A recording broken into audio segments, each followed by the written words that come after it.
우리 세 번째 벌써 얘기하는 것이지만 해마다 2월이 되면 올해 우리나라 사람들은 어떠한 삶의 방식으로 살아갈까, 어떠한 삶의 경향성을 가지고 살아갈까 하는 것을 살펴보면서 세상 사람들과는 다르게 우리 하나님 백성들은 어떻게 살아가는 것이 하나님 백성답게 구별된 삶을 살아가는 것일까 하는 그런 생각을 하면서 2월의 말씀을 묵상하고 있습니다. 2025년 우리나라 사람들 어떤 모습으로 살아가게 될까? 여러 트렌드를 분석하는 전문가들에 의해서 이야기되어졌던 것들을 벌써 2번 말씀드렸고 오늘 3번째 말씀을 드리는데요.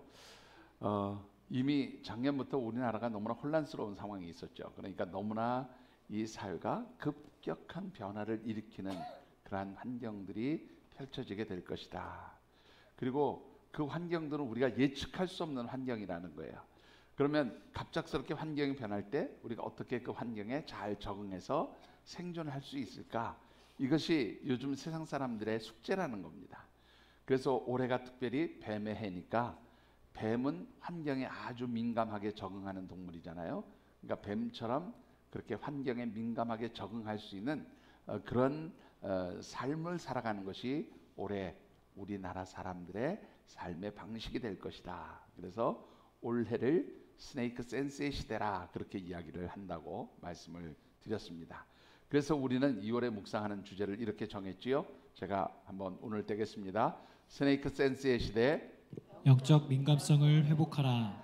예, 한 번 더 읽어보시죠. 스네이크 센스의 시대, 영적 민감성을 회복하라. 예, 세상 사람들은 이 급변하는 세상의 환경 속에서 먼저 내 내면을 좀 깊이 들여다보고 내 삶의 영역을 충실하게 채워감으로 인해서 이 급격한 세상의 환경 변화에 적응하는 그런 준비된 삶을 살아가는 것이 올해 우리나라 사람들의 삶의 특성이 될 것이다 라고 말씀을 드렸습니다. 자, 그렇다면 하나님 백성, 하나님의 자녀된 우리들은 어떻게 이 급격한 세상의 변화 속에서 하나님 백성답게 살아갈 수 있을 것인가 하는 것이 아주 중요한 과제가 되어지겠죠. 자, 세상 사람들은 환경에 민감한 그런 삶을 살아간다고 하면 오늘 하나님의 백성, 하나님의 자녀된 우리들은 세상의 환경에 민감한 것이 아니라 누구께 대하여 민감한 삶을 살아야 돼요? 하나님께 대해서 민감함을 가지고 살아가야 한다. 그래서 영적인 민감성을 가지고 하나님과 건강한 영적 관계를 맺으면서 살아가게 되어지는 것이 중요하다라는 관점에서 말씀을 묵상하고 있습니다. 자, 오늘 3번째인데요. 오늘 3번째로 나누고 싶은 라이프 트렌드는 원 포인트 업의 시대라 하는 것입니다. 여러분들이 2월만 되면 머리에 쥐가 나요. 새로운 용어들이 너무너무 자꾸 쏟아져서 머리가 아파요. 그러실 터인데 치매 걸리지 않는 아주 좋은 그런 시간이 되어질 줄 믿습니다. 자, 이 원포인트 업의 시대 무엇을 의미하는 것인지는 잠시 후에 설명을 드리고요. 먼저 여러분들에게 질문을 하나 드리고 싶은데 요즘에 사회에서 활발하게 활동하는 젊은이들이나 혹은 사회인들, 직장인들 그러니까 무슨 젊은 사람들 20, 30대만 얘기하는 게 아니라 사회에서 아직도 활동하고 있는 모든 우리 그런 사회인들이 가장 힘들어하고 가장 고민하고 또 가장 어려워하는 문제가 무엇일까? 무엇을 가장 힘들게 여기고 그렇게 생활하며 살아갈까라는 것입니다. 어떤 것이라고 여러분들 생각하세요? 무엇이 제일 힘들고 어려운 문제일까요? 여러분들의 자녀들 뭐 때문에 힘들어하시나요? 예, 아무 생각 없이 여러분들은 그냥 우리 자녀들 잘 살고 있어요. 그러십니까? 어떻습니까? 요즘 우리 자녀들이 뭐 때문에 힘들어하시던가요? 예? 방장로님. 예? 군대를 갈까 말까? 예?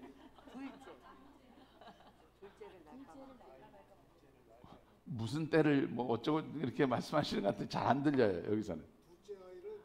둘째를 낳을까 말까? 아이고 죄송합니다. 둘째를 낳아야 되나 말아야 되나 그거 가지고 고민한답니다. 예, 또요. 또 뭐 때문에 고민하고 힘들어할까요? 예? 이남성 권사님은 자녀들이 뭐 때문에 힘들어한다고 생각하십니까?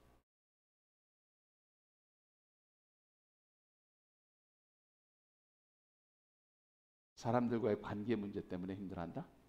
예. 권 집사님은 다르게 생각하세요? 취업 때문에 걱정할 것 같다. 예, 뭐 지금 이렇게 비슷한 의견들이신 것 같아요. 어떻게 집을 마련할까? 그것 때문에 걱정한다든가, 또 혹은 둘째를 하면 어떻게 이 아이들을 키울까? 이런 걱정한다든가, 또 우리 좀 나이가 드신 분들은 어떻게 내가 노후 준비를 잘 할 수 있도록 재테크를 할 수 있을까? 어떻게 내 집을 마련할 수 있을까? 이런 거 가지고 고민한다고 생각하시는데요. 여러분들 사실 그런 것은 큰 문제가 아니라고 이야기를 합니다. 뭐가 문제라고 생각하세요? 요즘 사람들이 힘들고 어렵게 생각하는 가장 심각한 문제는요, 이 세상에서 어떻게 적응할까, 이것이 가장 힘들고 어려운 문제라고 이야기합니다. 조금 그냥 살아가면 되는 거 아니야? 라고 생각하시는데요. 왜 적응하기 힘들다고 이야기하는가 하면 이 세상에서 배워야 할 것들이 너무 많다는 거예요. 너무너무 과학 문명과 기술들이 발달하다 보니까 내가 익혀야 될 것들이 많은데 내가 그 익혀야 될 것을 다 익히지 못하는 것에 문제가 있는 거예요. 세상은 한 10개쯤 변화하고 있는데 나는 하나도 채 배우지 못해서 힘들어하는 거죠.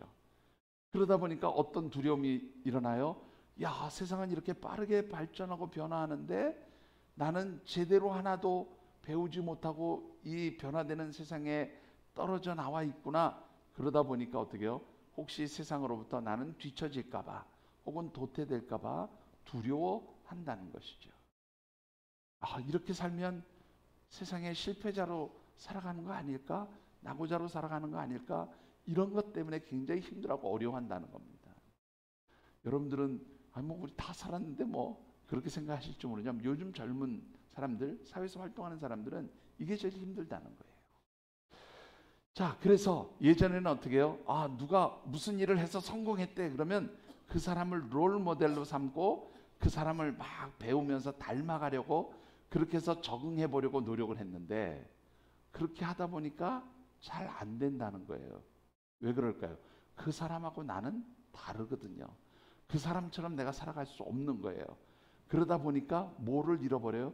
누구를 롤 모델로 삼아서 따라가려고 하다 보니까 내가 나다움을 잃어버리게 된다는 거예요. 그러니까 더 힘들어진다는 거예요. 누구를 따라가며 살려고 하다 보니까. 그래서 요즘에 사람들이 삶의 방식이 바뀌었대요. 어떻게 바뀌어요? 누구 따라가지 마라. 누구 본받아서 살지 말자.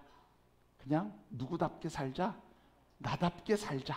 이게 중요한 거예요. 나답게 살자. 그럼 나답게 사는 게 어떤 거예요? 배워야 할 거 많이 있지만 그거 다 하려고 하다 보니까 힘들어. 어려워. 그러니까 일단 뭐부터 시작하자. 내가 잘할 수 있는 거 하나부터 시작하자. 원 포인트.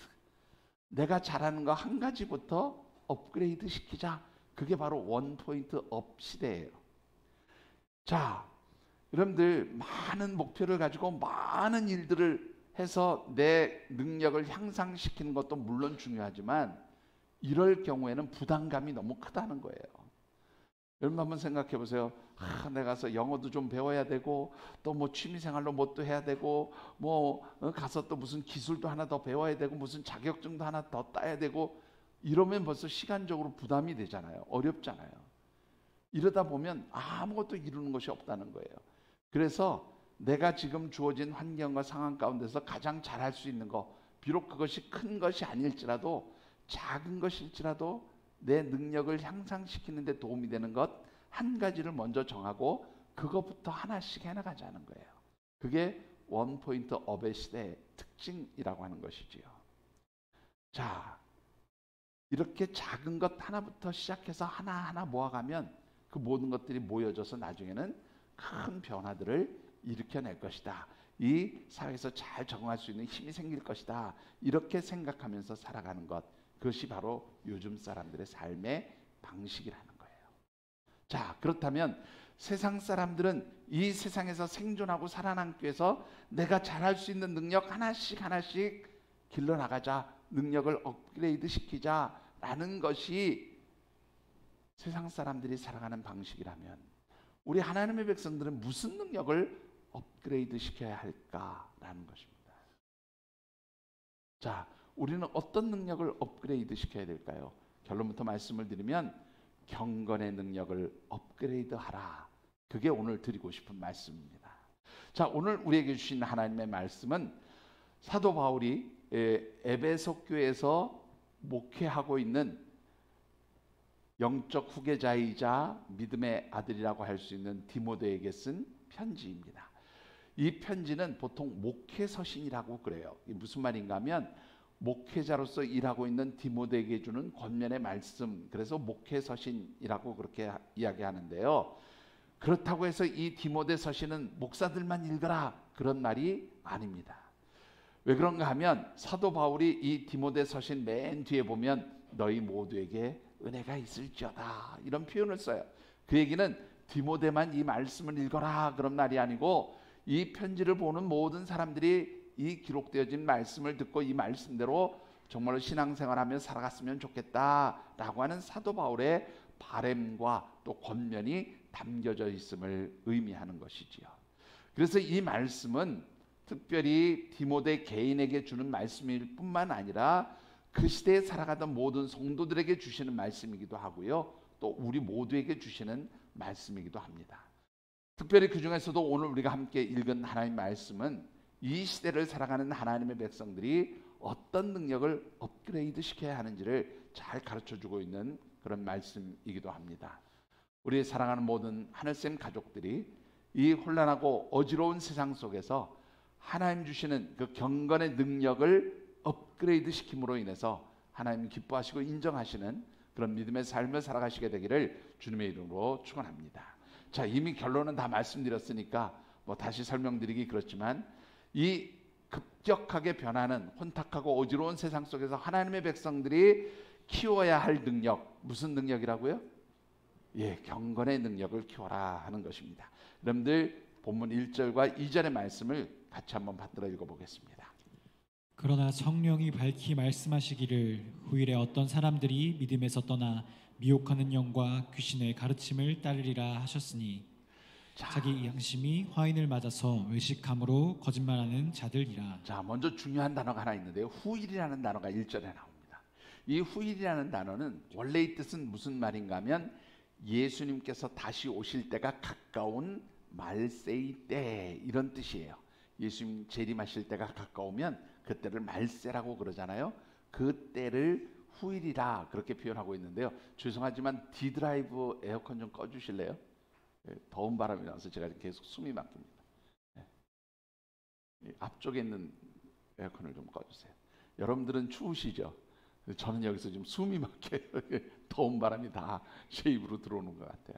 죄송합니다. 자, 예수님이 다시 오실 그때, 재림하실 때를 바로 무슨 때라 그래요? 말세의 때라고 그러는데 오늘 본문에서 말하는 이 후일이라는 말은 예수님 오실 그 말세의 때만을 의미하는 단어가 아니라 예수님께서 이 땅에 오셔서 부활승천하시고 난 뒤부터 다시 오실 그때까지 모든 시간들을 다 후일이라고 표현을 했어요. 왜 그런가 하면 초대교회 성도들은 임박한 종말 사상을 가지고 살았습니다. 여러분들이 잘 아신 대로 예수님께서 부활승천하실 때에 자, 주님께서는 너희가 본 그대로 곧 다시 너희에게 오실 것이다 이런 말씀을 들었기 때문에 이 초대교회 성도들은 주님 곧 오실 것이지요. 그래서 주님을 간절하게 기다리는 임박한 종말의 사상을 가지고 살았어요. 그래서 요한계시록 가장 끝에 보면 뭐라고 됐습니까?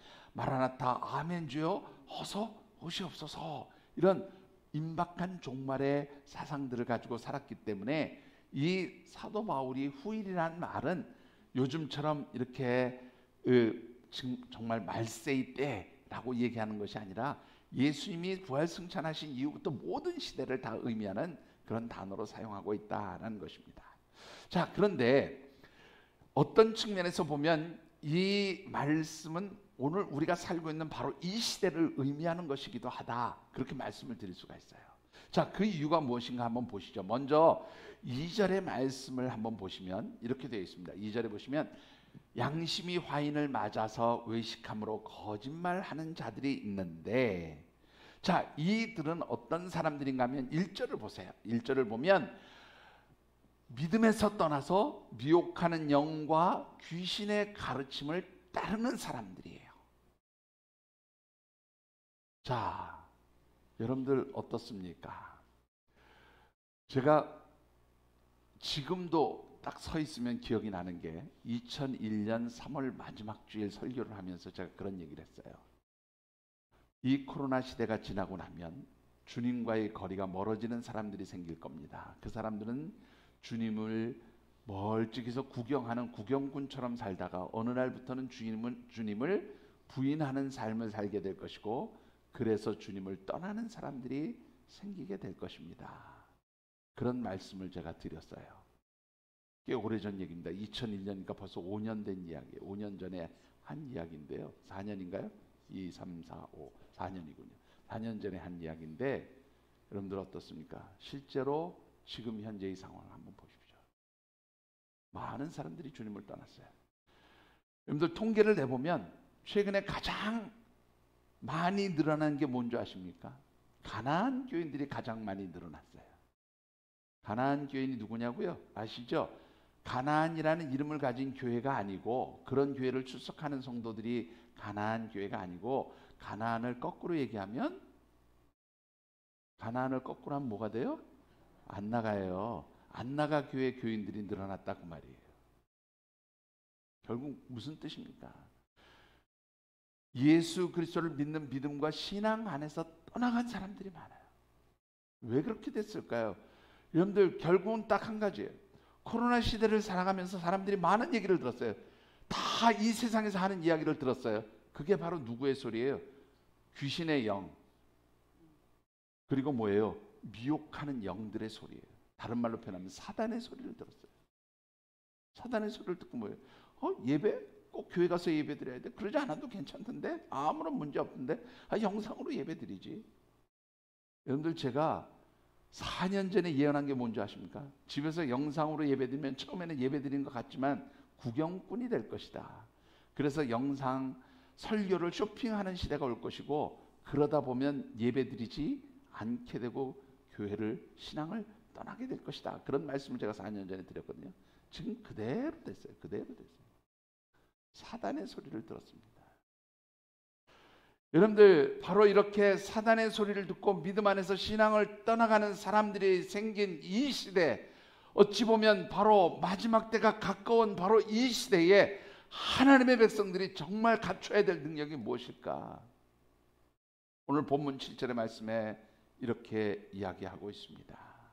여러분들 7절의 말씀을 같이 한번 받들어 읽어보겠습니다. 망령되고 허탄한 신화를 버리고 경건에 이르도록 내 자신을 연단하라. 망령되고 허탄한 신화는 바로 뭐예요? 오늘 본문에서 말씀하고 있는 거짓의 영, 우리를 미혹하게 하고 우리를 정말로 하나님의 말씀에서 떠나게 하는 그 귀신의 가르침, 곧 사단의 가르침이에요. 사단의 영에 의해서 들었던 그 모든 잘못된 그것이 바로 망령된 신화입니다. 허탄한 신화예요. 망령된 말고 허탄한 신화죠. 여러분들 이 망령되고 허탄한 말로부터 떠나서 어디로 가기를 힘쓰라고요? 경건에 이르도록 네 자신을 연단하라. 그렇게 말씀합니다. 여러분들 이 경건이라고 하는 말이 무슨 뜻일까요? 이 경건이라는 말은 굉장히 중요한 단어인데 우리 흔히 많이 쓰는, 아이고 예수 믿는 사람이 경건해야죠. 경건해야 합니다. 경건이 무슨 뜻입니까? 여러분들 신약 성경에 보면 경건을 의미하는 두 개의 단어가 있습니다. 하나는 경건의 내면적인 측면을 이야기하고 있고, 하나는 경건의 외적인 측면을 이야기하고 있는데, 여러분들 오늘 본문에서 나오는 이 경건이라고 하는 단어는 헬라어로 유세베이안이라고 하는 단어를 씁니다. 신약 성경 전체에서 15번 이 단어를 사용하고 있는데 그 중에 9번이 바로 디모데 전서에서 쓰고 있어요. 이 경건, 유세베이안이라고 하는 이 말은 무슨 뜻인가 하면, 하나님을 믿는 하나님 백성, 하나님의 자녀로서 우리의 내면적인 인격이 변화되는 것을 의미해요. 그게 바로 경건이라는 겁니다. 우리의 내면이 예수님을 닮은 모습으로 변화된 것, 이게 바로 경건이라는 거예요. 여러분들 에베소서 4장 13절의 말씀을 보면 사도 바울이 이런 말을 합니다. 우리가 다 하나님의 아들 예수 그리스도를 믿는 것과 아는 일에 하나가 되어 온전함을 이루어 그리스도의 장성한 분량이 충만한 데까지 이르게 되리니 하는 말씀이 있어요. 예수 그리스도를 믿는 것과 아는 일에 하나가 된 사람은 온전함을 이루게 되는데 그 온전함이라는 게 결국 뭐냐면 누구 닮는 거예요? 예수님 닮는 거다, 그렇게 말하고 있어요. 예수님을 닮는다는 것은 다른 말로 표현하면 예수님의 인격과 그 품성을 닮아가는 거예요. 그래서 예수님처럼 살아가려고 몸부림치는 것, 이게 바로 뭐냐면 그리스도의 장성한 분량이 충만한 데까지 자라는 것이고, 그것이 곧 경건의 내적인 모습이다, 그렇게 말씀을 들을 수가 있습니다.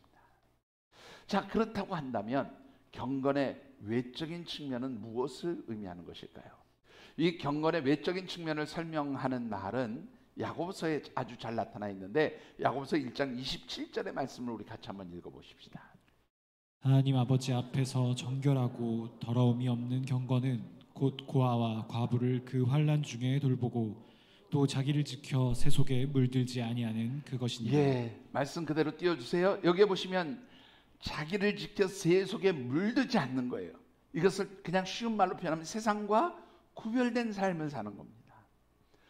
세상과 구별된 삶을 사는 것이 경건의 외적인 측면이에요. 그런데 이것을 구약의 개념으로 말하면 세상과 구별된 것, 세상으로부터 성별되어진 사람들 뭐라 그래요? 그걸 뭐라 그래요? 아이고, 여러분들이 이렇게 자꾸 잊어버려 주셔야 제가 행복해요. 그래서 저는 또 써먹을 수 있으니까.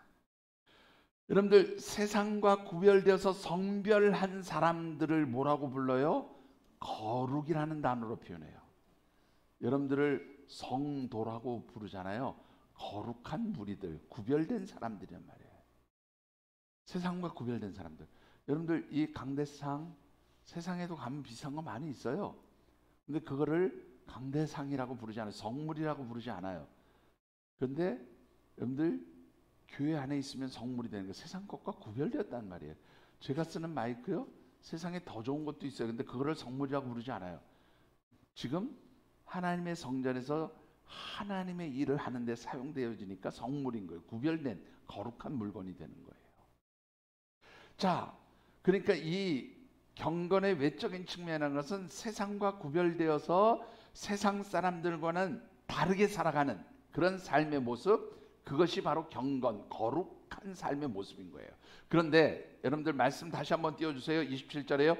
거기에 보면 이 경건은 구체적인 삶의 모습으로 나타나는데, 그게 뭐냐면 고아와 과부를 환난 중에 돌보는 것이다. 이것은 꼭 고아와 과부를 돌보는 것이 경건이라는 말이 아니라 사회적으로 어렵고 힘든 약자들을 돌볼 뿐만 아니라 모든 선한 일을 하는 것, 그게 바로 경건한 삶이라, 그런 이야기예요. 자, 정리해보면 우리의 경건의 내면적인 모습은 뭐예요? 예수님의 품격, 예수님의 품성을 닮아서 예수님처럼 그렇게 살아가는 거예요. 그게 우리의 내면적인 삶의 모습이 되어야 하는 거예요. 그것이 바로 예수님의 장성한 분량이 충만한 데까지 자라가는 거예요. 그게 바로 경건의 모습이에요. 그리고 그렇게 인격적으로 내면적으로 예수님을 닮은 사람들은 삶에서 어떤 특성이 나타나요? 거룩한 삶을 사는 거예요. 세상 사람들과는 구별된 삶을 살면서 선한 일을 하는 것, 이게 바로 하나님의 백성들의 경건함이다 라고 말씀을 드릴 수 있는 것이죠. 중요한 것은 왜 이 경건의 삶, 거룩한 행실로 살아가는 것이 중요하냐, 이 말입니다. 여러분들, 베드로후서 3장 11절 12절에서 베드로 사도는 그 경건의 중요성을 이렇게 얘기합니다. 같이 읽어보시죠. 이 모든 것이 이렇게 풀어지리니 너희가 어떠한 사람이 되어야 마땅하냐, 거룩한 행실과 경건함으로 하나님의 날이 임하기를 바라보고 간절히 사모하라. 예, 거기까지만 읽읍시다. 여러분들, 경건과 거룩한 행실로 무엇을 사모하라고요? 예, 우리 12절 다시 한번 띄워주시죠. 하나님의 날이 임하기를 바라보고 간절히 사모하라. 여기서 말하는 하나님의 날은 무슨 날이에요? 주님이 다시 오실 날이에요. 말 그대로 주님 이 땅에 재림하시는 그 날이고, 이 세상의 종말의 때를 의미해요. 그러니까 이 말씀을 정리하면 우리가 경건과 거룩한 행실로 살아간다는 것은 주님이 다시 오실 그날을 준비하면서 살아가는 거예요. 그래서 중요한 겁니다. 주님이 다시 오실 때에 우리가 주님을 맞이할 정결한 신부로서의 삶을 살아가는 것, 그게 바로 경건이에요. 주님을 맞이할 수 있는 그러한 슬기로운 처녀처럼 살아가는 것, 그것이 바로 거룩한 행실로 살아가는 거예요. 여러분들이 생각할 때 주님 언제 오실지 모르잖아. 그냥 적당히 살다가 주님 오실 때쯤 된 것 같으면 그때부터 경건하게 살지 뭐. 그렇게 말씀하실 수 있어요. 근데 주님 오시는 날만이 종말인가요? 오늘 밤이라도 하나님 나를 부르시면 그것은 나의 종말이에요. 하나님 앞에 언제 서든지 하나님 보실 때, 야, 너 그래도 예수님 닮은 모습으로 살아가느라고 애썼다. 참 세상에서 거룩한 하나님의 백성으로서 그렇게 선한 일을 하면서 사느라고 수고했다. 이렇게 인정받고 칭찬받으시려면 경건과 거룩함으로 살아가라, 그런 말씀인 것입니다. 경건은 그래서 우리의 내면적인 것을 의미하는 것이고, 거룩함은 그 경건함이 외적으로 표현된 것이 거룩한 삶의 모습인 거예요. 여러분들의 삶이 경건과 거룩함의 삶이 되어지시기를 주님의 이름으로 축원합니다. 내 삶의 모습은 누구를 닮아야 돼요? 예수님 닮은 모습이 돼야 돼요. 예수님의 품성, 예수님의 인격을 가진 그런 모습으로 우리가 바뀌어져야 하는 것이죠. 세상에 나갔을 때 어떻게 해요? 세상 사람들과는 구별돼서 선한 일에 힘쓰고 정말로 세상 사람들과는 구별된 세속적인 삶이 아니라 하나님의 백성다운 그런 정갈한 삶을 살아가는 것, 이게 바로 경건의 외적인 측면이다, 그렇게 말씀을 드리는 겁니다. 문제는 어떻게 경건과 거룩함의 삶을 살아갈 수 있겠느냐라는 겁니다. 7절의 말씀을 다시 보면 뭐라고 말씀하고 있습니까? 경건에 이르도록 네 자신을 어떻게 하라? 연단하라. 이 연단한다는 말은요, 귐나제라고 하는 말을 씁니다. 헬라어로 귐나제라는 말을 쓰고 그 어원은 귐노스라고 하는 말에서 나왔는데요. 이 귐나제 혹은 귐노스라는 말은 뭐냐면 벌거벗고 연습하다, 그런 말이에요. 아니 무슨 연습하는데 벌거벗고 연습을 해, 그렇게 생각하실 터인데, 여러분들 아주 격렬한 운동을 할 때 어떻게 해요? 옷을 다 벗습니다. 운동 팬티 하나만 딱 입고 땀을 흘리면서 운동하고 연습을 하죠. 예. 여러분들 이 고대 헬라 시대는요, 그래서 여성들은 경기장에를 못 들어갔어요. 왜? 남자들이 다 옷을 벗고 팬티 하나만 입고 운동을 하니까 여자들 못 들어가게 했어요. 요즘에야 뭐 그냥 뻘거벗고 하든지 말든지 그냥 다 들어가서 보는 시대지만 옛날에는 그랬단 말이에요. 자, 그런데 이 귐나제라고 하는 말은요, 어떤 의미가 있냐면 어떤 내 신체나 신체의 어떤 특정한 부위를 아주 강하게 단련시키는 걸 의미하죠. 그거를 이제 연습 혹은 연단한다, 뭐 훈련한다, 이렇게 사용하고 있는데, 여러분들 이 말에서 파송된 아주 재미있는 단어가 하나 있어요. 독일어에 보면 김나지움이라고 하는 말이 있습니다. 김나지움. 예. 무슨 뜻일까요? 예. 체육관이라는 뜻입니다. 독일어로. 김나지움. 그런데 이것이 체육관만을 의미하는 게 아니라 학생들이 초등학교부터 시작해서 혹은 뭐 유치원 때부터 시작해서 세상의 모든 학문과 지식을 배워 익혀 가지고 대학에 가는 그 전 과정도 뭐가 되냐면 김나지움이에요. 훈련하는 과정도 김나지움이고 또 훈련하는 장소도 김나지움이에요. 우리 왜 스포츠 센터를 짐이라고 그렇게 표현하죠? 예? 뭐 짐에 가서 연습한다, 짐에 가서 뭐 운동한다, 그런 얘기 하잖아요. 이 짐이라고 하는 단어가 바로 이 김나지움에서 나온 단어입니다. 김나지움을 영어식으로 표현하면 짐이 돼요. 예.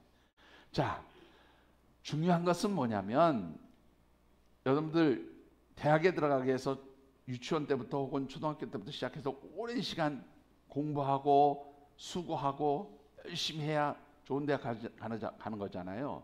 그것이 훈련의 전 과정이란 말이에요. 마찬가지로 하나님께서 기뻐하시는 경건의 삶을 살기 위해서 연단한다라는 이 말은 뭐냐면 훈련하는 과정들이 필요하다, 그 말이에요. 여러분들 신앙생활에는 훈련이 필요해요. 잠깐 훈련한다고 되는 게 아니라 오랜 시간 훈련을 해야 여러분들이 경건에 이룰 수 있게 되는 거예요. 그리고 여기서 한 가지 더, 경건에 이르는 그 훈련을 하기 위해서는 어떻게 하라고요? 운동선수들이 뭐해요? 옷을 벗잖아요. 그런 것처럼 여러분들이 벗어버려야 될 것이 있습니다. 무엇을 벗어야 될까요? 우리가 경건에 이르기 위해서 벗어야 될 것을 히브리서 12장 1절에서 이렇게 말하고 있습니다. 같이 말씀 받들어 읽어봅니다. 이러므로 우리에게 구름같이 둘러싼 허다한 증인들이 있으니 모든 무거운 것과 얼매기 쉬운 죄를 벗어버리고 인내로써 우리 앞에 당한 경주를 하며. 예, 우리 앞에 당한 경주. 하나님의 백성들은 믿음의 경주자예요. 하나님 나라를 향한 경주자들의 삶을 살고 있습니다. 운동선수인 거죠. 영적인 운동선수인 거예요. 이 영적인 운동선수로 살아가기 위해서 히브리서 12장 1절에 뭐라고 그랬어요? 모든 무거운 것을 벗어버려라. 무거운 것은 헬라어로 온코스라고 하는 단어인데요. 이것은 우리가 신앙생활하는데 영적인 삶을 살아가는 데 있어서 장애물이 되는 모든 것들을 의미해요. 영적으로 교만한 것, 나태한 것, 혹은 게으름, 혹은 우리가 의심하는 것, 이런 것, 신앙생활을 하는 데 있어서 방해가 되고 장애물이 되는 모든 것들은 다 무거운 것이에요.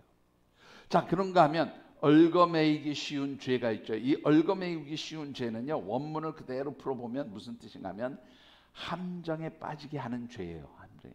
사단은 우리를 늘 넘어뜨리기 위해서 여러 곳에 함정을 파놓습니다.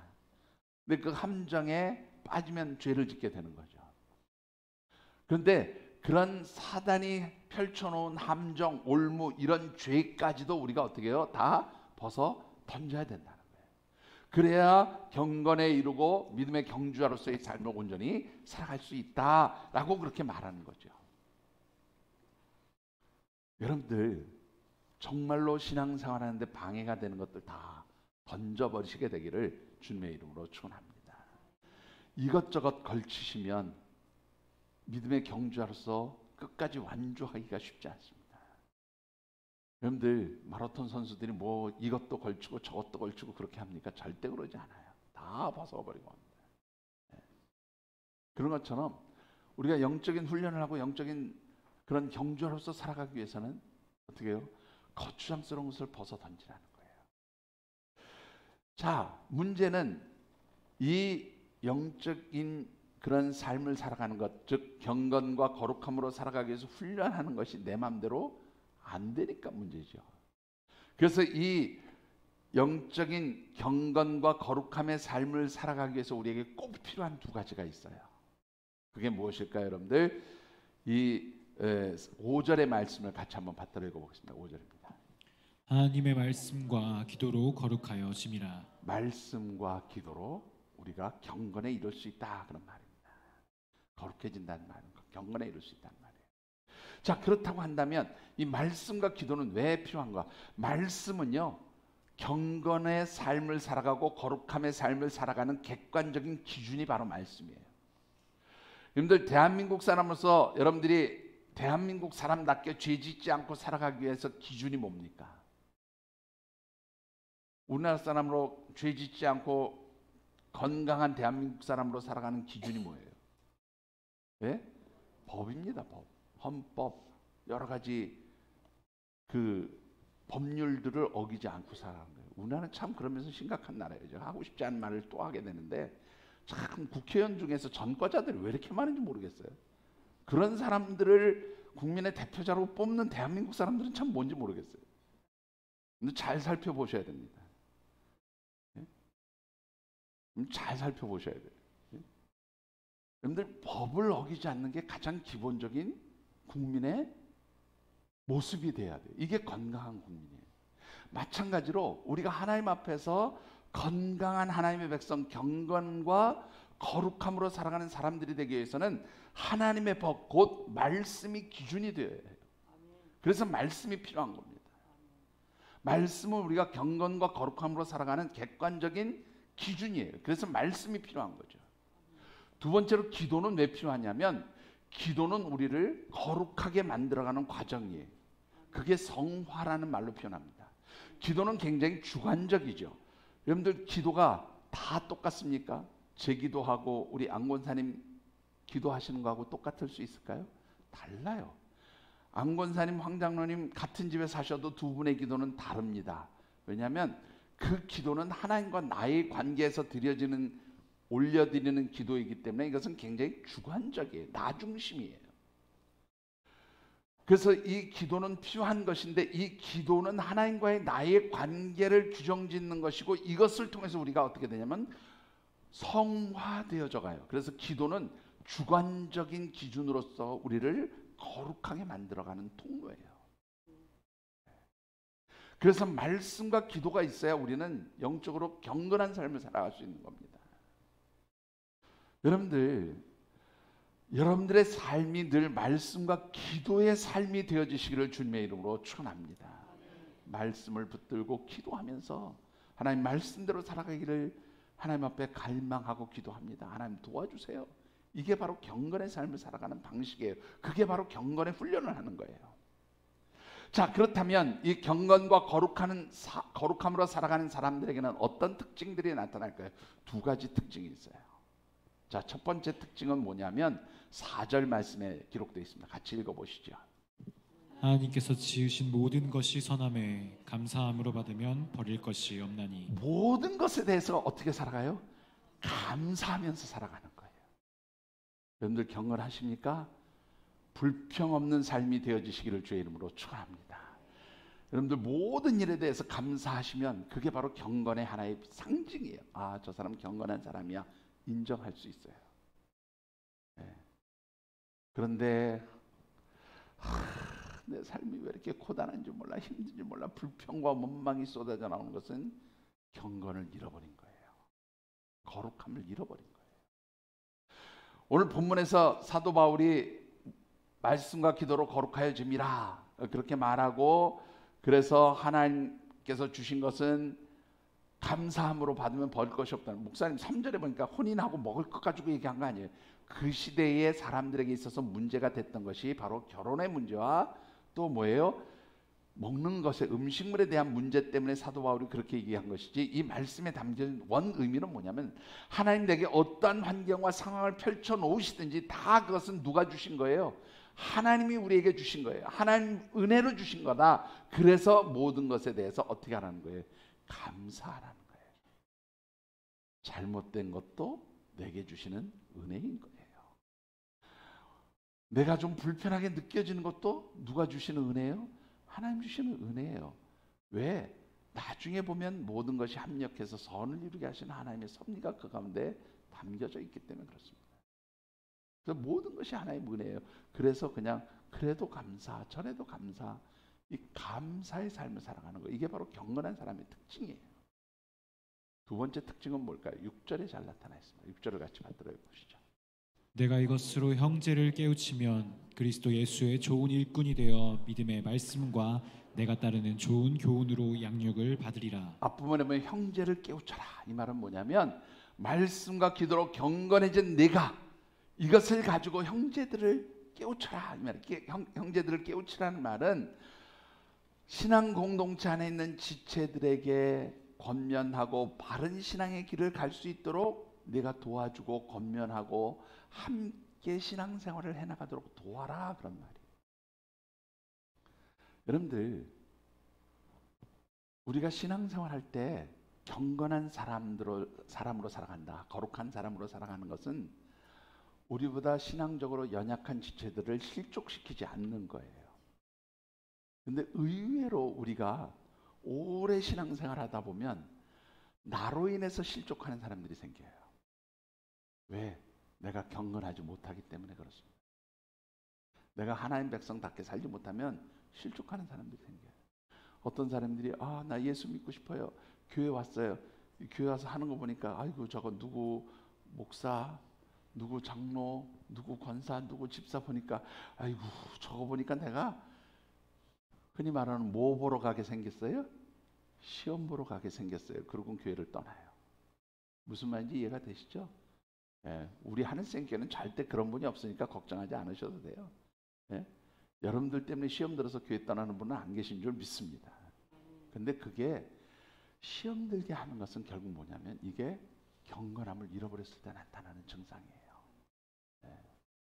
여러분들 오늘 이 말씀을 보면 여기서 형제들을 깨우치라 하는 이 말이죠. 여러분들 6절에 다시 보면 형제를 깨우치라 이 말은 믿음이 연약한 지체들을 어떻게 해요? 바른 길로 갈 수 있도록 깨우쳐주라는 거예요. 도와주라는 거예요. 권면하라는 거예요. 그들의 믿음의 좋은 기초를 놓을 수 있도록 도와주라 그런 말이에요. 그래서 신앙생활이라는 것은 신앙 공동체 안에 있는 모든 지체들이 함께 협력해서 더불어서 힘을 모아서 하나님을 향해서 달려가는 과정이 그게 바로 신앙생활이에요. 여러분들 오늘 저와 여러분들이 혼자 잘난 척하는 신앙생활 안 하시게 되기를 주의 이름으로 축원합니다. 그건 저한테 하는 말이기도 해요. 목사 지가 잘났다고 혼자 잘난 척하면서 여러분들이 그렇게 되지 않도록 저를 위해서 기도해 주셔야 돼요. 잘난 척하지 않는 신앙생활. 신앙생활은 겸손함으로 섬기는 거예요. 낮아짐으로 돕는 거예요. 낮아짐으로 발을 씻기는 거예요. 그게 바로 경건한 사람들의 모습인 거예요. 우리가 이렇게 경건과 거룩함으로 낮아져서 형제들을 섬기고 또 정말로 거룩함으로 모든 주시는 은혜들을 감사하며 살아갈 때 하나님 주시는 축복이 무엇일까요? 여러분들 마지막 8절의 말씀을 같이 읽어보겠습니다. 육체의 연단은 약간의 유익이 있으나 경건은 범사에 유익하니 금생과 내생의 약속이 있느니라. 금생은 지금 현재의 삶을 의미하고 내생은 이 다음 죽어서 천국 갔을 때 그걸 내생이라고 얘기하고요. 그 다음에 경건하여 삶을 살아가는 사람들은 금생에 이 땅에서 범사에 유익함이 있고 죽어서는 약속이 있다라는 말은요, 하나님 주신 모든 축복의 언약들이 이루어지고 응답될 것이다 그런 말이에요. 여러분들이 경건함으로 살아갈 때에 하나님 주시는 일이 뭐예요? 우리의 삶의 자리에 모든 것이 유익함으로 하나님께서 우리에게 다가오게 하신다고 말이에요. 그게 바로 하나님 약속이에요. 그 약속은 반드시 성취되는 약속이죠. 어떤 사람에게? 경건과 거룩함으로 살아간 사람들에게 주시는 약속인 거예요. 뿐만 아니라 이 다음에 천국 가서도 하나님 주신 모든 언약들을 이루어가는 그런 삶을 살게 되는 것이죠. 그런데 이것으로 끝나는 게 아니에요. 이렇게 살도록 하기 위해서 하나님께서 특별한 것을 주세요. 어떤 것을 주실까요? 여러분들 디모데후서 3장 5절의 말씀을 같이 마지막으로 한번 읽어보십시다. 경건의 모양은 있으나 경건의 능력은 부인하니 이 같은 자들에게서 내가 돌아서라. 예, 경건의 모양은 있으나 경건의 능력이 없는 자들은 사실 거짓 사도들, 거짓 성도들을 의미하는 단어인데 이거를 좀 역으로 보시면 경건하게 살아가는 사람들은 경건의 모양뿐만 아니라 무엇도 있어요? 경건의 능력도 있다 그런 말이 되는 거죠. 그럼 이 경건의 능력이라는 말은 뭘까요? 여러분들 이 능력이라는 말은 듀나미스라는 단어로 써요. 헬라어에서. 이 듀나미스라는 말은 여러분들 제일 우리가 이 어원이 똑같은 이 듀나미스라는 단어하고 듀나미스라는 단어에서 나온 그 영어 단어가 하나 있어요. 뭔지 아세요? 다이너마이트라는 단어입니다. 다이너마이트가 듀나미스라는 말이에요. 다이너마이트가 강력한 힘으로 팡 하고 터지는 그 힘과 폭발력을 가지잖아요. 그거를 듀나미스라는 단어에서 나왔어요. 그러니까 이 능력이라는 것은 강력한 힘이에요. 이 강력한 힘을 상징하는 듀나미스라는 단어가 어디에서 또 사용됐냐면 사도행전 1장 8절에서 사용하고 있어요. 무슨 단어일까요? 자, 사도행전 1장 8절이 뭐지? 오직 성령이 너희에게 임하시면 너희가 권능을 받고 예루살렘과 온 유대와 사마리아와 땅끝까지 이르러 내 증인이 되리라. 에서 어떤 단어가 듀나미스 능력이라는 단어하고 연결될까요? 권능이라는 말입니다. 듀나미스 권능이에요. 성령 하나님이 주시는 능력이에요. 그게 바로 경건의 능력이고 권능이에요. 이 경건의 능력과 권능을 가지고 살아가는 사람들은 어떻게 해요? 이 세상이 두렵지 않은 거죠. 그래서 여러분들은 어떻습니까? 예수님의 제자들이 처음에는 예수님 증거하고 예수님 복음을 전하는 일에 두려워했어요. 예수님 십자가에서 못 박혀 죽으시고 부활 승천하신 뒤에 그들은 숨어 있었어요. 그런데 어떻습니까? 성령 하나님의 능력을 덧입었을 때, 성령 하나님 주시는 권능을 힘입었을 때 그들은 담대한 복음의 증인으로 살아가게 되는 거죠. 두려워하는 것이 없었어요. 세상을 두려워하지 않아요. 세상을 무서워하지 않습니다. 세상에 대해서 쫄지 않았어요. 여러분들 이 세상이 어떠하든지 여러분들이 경건과 거룩함으로 살아가면 성령 하나님께서 권능을 주셔서 이 세상이 두렵지 않게 되어지는 줄 믿으시기 바랍니다. 그게 바로 하나님 백성들이 살아가는 능력이에요. 말씀을 맺습니다. 미국의 심리학자인 앤더슨 에릭슨이라고 하는 사람이 있어요. 이분이 1993년도에 아주 재미있는 논문을 하나 발표했어요. 이 논문이 뭐냐면 프로 바이올린 연주자와 아마추어 연주자의 차이가 뭘까? 뭐가 이 차이를 만들어낼까? 연구를 한 거예요. 그걸 가지고 논문을 썼어요. 그거 뭐 안 봐도 뻔하지 뭐. 네? 뭘 것 같으세요? 재능일까요? 뭘까요, 여러분들? 뭐가 차이를 만들어냈을까요? 이 차이를 연구한, 그래서 만들어낸 법칙이 하나 있어요. 1만 시간의 법칙이라는 겁니다. 1만 시간의 법칙이 뭐냐? 최소한 프로 바이올리니스트처럼 연주하려면 얼마가 필요해요? 1만 시간의 연습하는 시간이 필요하다 그 말이에요.